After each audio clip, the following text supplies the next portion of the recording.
Over a harrowing 10-week period, a shadowy figure launched a series of brutal attacks, targeting young couples in lovers' lanes, and eventually within the safety of their own homes. 5 individuals lost their lives, while 3 others survived to recount the chilling encounters with a masked intruder armed with a pistol and, at times, an iron rod. The crimes unfolded under the cover of night, leaving the community in profound fear as dusk approached. Newspapers sensationalized the unknown perpetrator as the Phantom Killer, a name that captured his ability to strike without warning and vanish without a trace.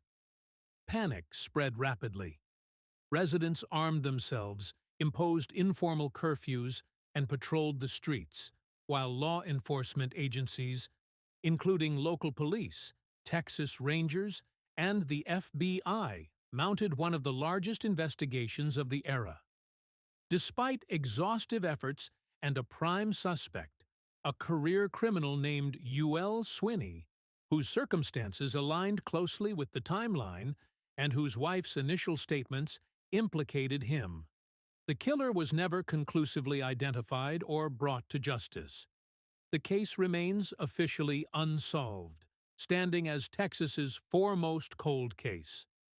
This is the enduring mystery of the Texarkana Moonlight Murders, a haunting chapter in American true crime that continues to unsettle nearly 8 decades later. On Friday, February 22nd, that ordinary routine turned into the beginning of a nightmare. 25-year-old Jimmy Hollis and his 19-year-old girlfriend, Mary Jean Larry, had attended a movie together. Around 11:45 p.m., they parked their vehicle on a remote dirt road just outside of town. This place is so beautiful. Not as beautiful as you. I love you. I love you too. Without warning, a figure approached, shining a bright light into the car while aiming a pistol. The man wore a white hood, likely a burlap sack, with crude holes cut for the eyes and mouth, concealing his identity.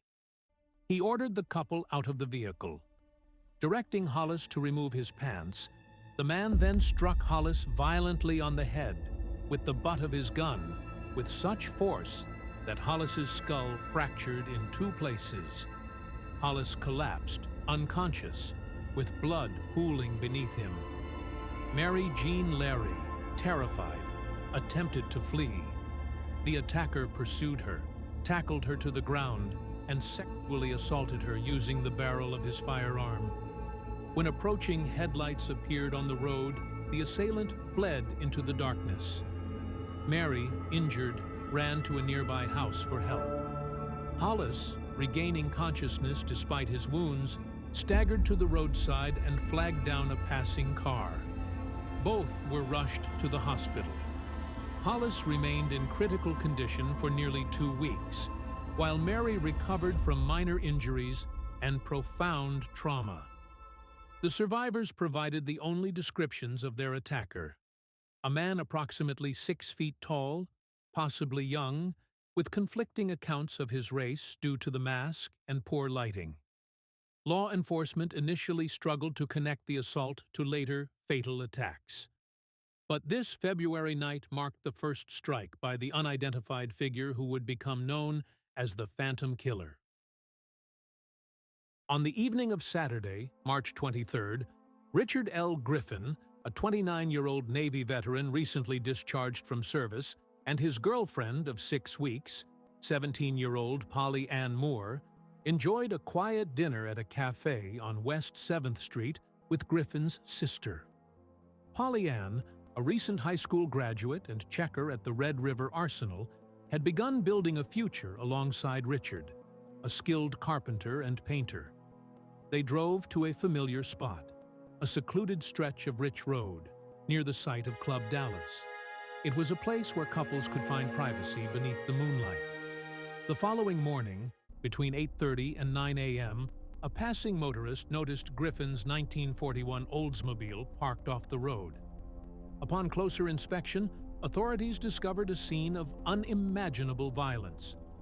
Richard lay kneeling between the front seats, his head resting on crossed hands with pockets turned inside out. Polly Ann was sprawled face down in the back seat.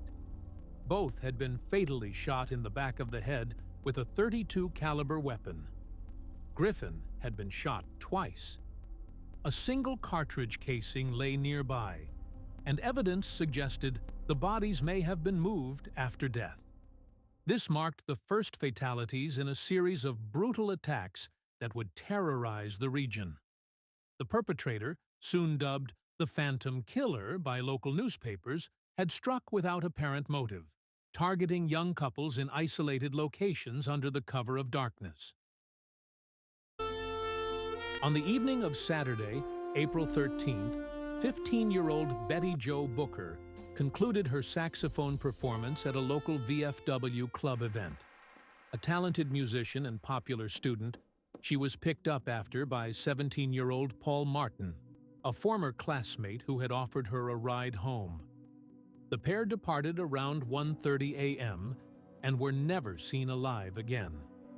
The following day, searchers discovered Paul's abandoned car near Spring Lake Park on the Texas side of Texarkana. Nearby, in a wooded area beside a rural road, Paul's body was found. He had been shot 4 times with a .32 caliber pistol. Betty Jo's body lay approximately 2 miles away. She had been sexually assaulted and shot twice. The brutality of the crime, combined with the killer's ability to vanish without a trace, intensified the terror already gripping the community. The double homicide marked the second in a string of attacks attributed to the Phantom Killer. Their murders paralyzed the Texarkana. Businesses closed early, residents armed themselves, and posses patrolled the streets. On the evening of May 3rd, Virgil Starks, a 37-year-old farmer and welder, sat in the living room of his rural home on the Arkansas outskirts. Illuminated by lamplight, he read the newspaper, unaware of the danger lurking just beyond the window. 2 shots rang out in rapid succession. Both struck Virgil in the back of the head. He collapsed instantly, mortally wounded. His wife, Katie Starks, 36 years old, heard the gunfire from another room. Instinct drove her toward the telephone to summon help. Before she could reach it, the assailant fired again, 2 bullets tearing into her face. Despite grievous injuries, Katie displayed extraordinary resilience. Bleeding profusely, she stumbled from the house into the night, reaching a neighboring home for help. Her desperate cries alerted the community, and assistance arrived swiftly. Virgil succumbed to his wounds that night. Katie, though severely wounded, survived the ordeal. She never glimpsed her attacker's face. The darkness and suddenness of the assault concealed his identity. This attack marked the abrupt end of the Phantom Killer's reign of terror. The events of 1946 in Texarkana constitute one of the most enduring enigmas in American criminal history. Over several months, the perpetrator, known to posterity as the Phantom Killer, executed a series of calculated attacks, resulting in 5 deaths and profound trauma among 3 survivors beneath the cover of night. The assaults terminated as suddenly as they commenced, and despite intensive police efforts, public alarm, and scrutiny of various suspects, the case remains officially unresolved. The legacy of these crimes extended far beyond the local community, inspiring cinematic interpretations that perpetuated public fascination. The true identity of the Phantom Killer may forever elude confirmation. The secluded lovers' lanes of Texarkana, once innocuous spots for young couples seeking privacy under the moonlight, now carry an indelible aura of unease nearly 8 decades after the Phantom Killer's attacks. Visitors and locals alike describe a persistent, oppressive silence that descends after dark, where the rustle of leaves or distant headlights can evoke an irrational sense of being watched from the shadows. The knowledge that violent murders occurred in these very isolated, wooded stretches, where victims were ambushed without warning, imbues the locations with a lingering psychological weight, transforming romantic seclusion into a reminder of vulnerability and unresolved horror. Even today, as one resident noted in passing through areas like Spring Lake Park, the historical facts provoke an instinctive chill, a haunting awareness that the perpetrator vanished without consequence, leaving behind an atmosphere thick with the echo of dread that refuses to dissipate. Thank you for watching, and if you enjoyed this look into the horrors of the past, please like, share, and subscribe. And don't forget to hit that notification so you don't miss an episode.